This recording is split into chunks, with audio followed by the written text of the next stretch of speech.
Okay, my YouTube subscribers, I'm going to officially uphold the fact that I was just about to start watching this video, which you guys are going to basically remember. There's a Project 2025 staffer exposed after his creepy past with teenage girls. This is me reacting to the top former Donald Trump aide exposed here. He is in league with the Project 2025. Higher up, John McEntee, McEntee, gets exposed for his insanely creepy behavior and comments toward teenage girls. John, Idarola, and Sharon Reed break it down on the damage report. This is my full scope reaction to everything. Ready? Here we go. Another MAGA Republican has been accused of being incredibly creepy with young people. In this case, it goes to kind of like the top of Republican politics. John McEntee, former aide for Trump and senior advisor to Project 2025. John McEntee. For the purposes of the story, understand that he is currently 34 years old. So he is crazy, same age as me. Using this right-wing dating app or whatever, and other online tools to reach out to women who all have one thing in common. They're very, very young.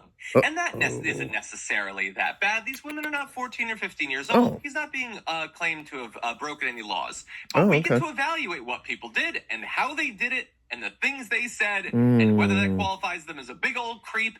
And we're going to do that together right now. We're going to crowdsource the creep check, okay? So one of the women that he reached out to, Grace Carter, said that McEntee reached out to her through Instagram in October last year when she was an 18-year-old freshman at North Carolina State University. McEntee used the business account of that Right Stuff app to message Carter, I don't know why I said asking McEntee. if she wanted free merchandise. McEntee. She said she accepted his offer of a free The Right Stuff hoodie, but wasn't aware that she was speaking with him himself, because why would you assume that the official communication of The Right Stuff would be the CEO reaching out to individual 18-year-old college freshmen on Instagram? You can understand why she would be confused by that.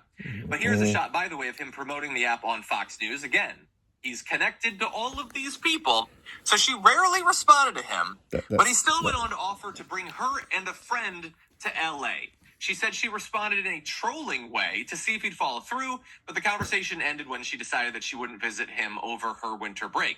She has since posted about the experience on TikTok, talking about what happened to her, and also found out from other women that have been reached out to by McEntee. So another woman, also aged 18, said that McEntee reached out to her on the Right Stuff's app before moving to text messages using the same Southern California phone number he sent to Carter.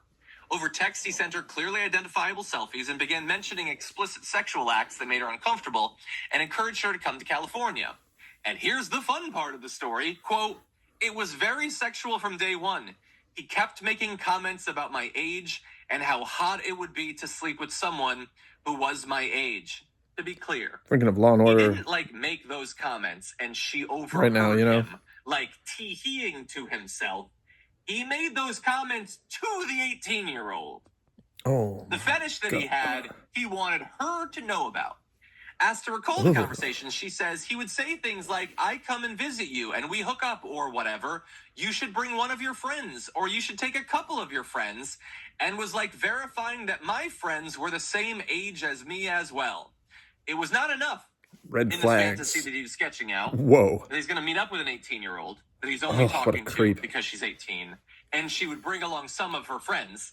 It's not good enough if the friends are 19, okay? So it's just Don't talk. bring me sophomores in college. It has to be all freshmen. And so that was going on. And now I just want to, I prefer my women a little older, personally. So, when he was the director of presidential personnel it's not about Trump, which he was, this is about this creep. He had a habit of hiring a particular sort of woman. His underlings were, for the most part, comically inexperienced. Don't judge on age. 18 and up. With very young Trump activists. He'd hired his friends. Well, she's got a level mind. Women.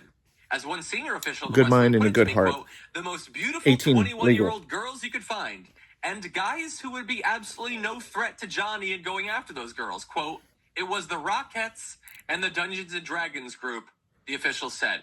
First of all, F you, buddy. What's wrong with being in the Dungeons & Dragons group? And also, really? I love the idea that, he's bringing in these, right-wing dweebs who play D&D, because all of the other right-wing men are, such players and have such game and everything. But also, men who wouldn't be a risk to him. I think any man is a risk to you because you don't know what the hell you're doing, buddy. You're being a creep. And again, I don't even it's play not nothing Dungeons and illegal is Dragons. I being wouldn't stand for this attested, crap. Sharon. I could sneak in and be a 33 threat or to him. 34-year-old could date an 18-year-old or whatever.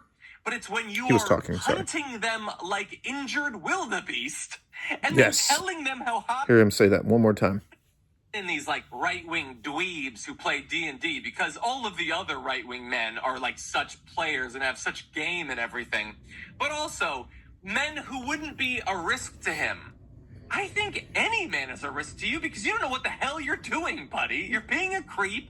And again, it's nothing illegal is being attested, Sharon. A 33 or 34-year-old could date an 18-year-old or whatever.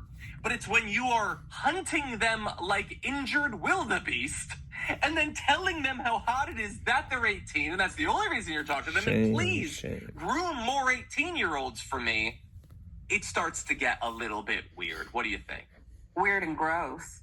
It's like that saying, why did you rob the bank? Because that's where the money is. Here you have young, impressionable, probably eager, hey, we're part of something, even though I think what they're part of is just, it's a destroying entity. And then you have somebody who's like, let me take my position of authority, supervisor, whatever it is, and take advantage. And so even if someone's legal, are they really? Respect to Sharon Reed. Have they really been out there enough to understand what's going on? African-American woman talking facts. No. It's disgusting, and there's a pattern here. It's not everywhere in both sides, but there's a pattern here about what's celebrated in one camp, and this seems like it's celebrated. Mm-hmm. Yeah, for me, again, he's not going to get locked up for this or whatever. He'll probably be back in the Trump administration if he gets elected again. Ugh. It's just, what are these people getting into politics for? Like, they love to attack, like, an AOC, like, oh, you're crazy, or stuff about climate change or whatever. And then you just have these massive grifters and guys who just, like, took the slider for horniness and just broke the machine. Like, that's who they have. These guys who desperately want free money and guys who are nothing but horniness. Like, maybe politics is supposed to be about... Some guys are like that. Not every guy's like that. Maybe you can this guy? Like, definitely like that. And go to horny jail after you pass, like, a raised minimum wage or something. Like, maybe as a treat, give something to the people before you make politics entirely about your own needs. That's my only point. That was the damage report, and you guys should watch that yourselves. That's just my reaction to him talking straight up. Spot on. Thank you. Thank you so much, John Idarola, if I'm saying that correctly. John Idarola, or yeah, I'm so sorry. I apologize. It's John Idarola and Sharon Reed. Thank you guys both for this video. Really appreciate it. Thank you.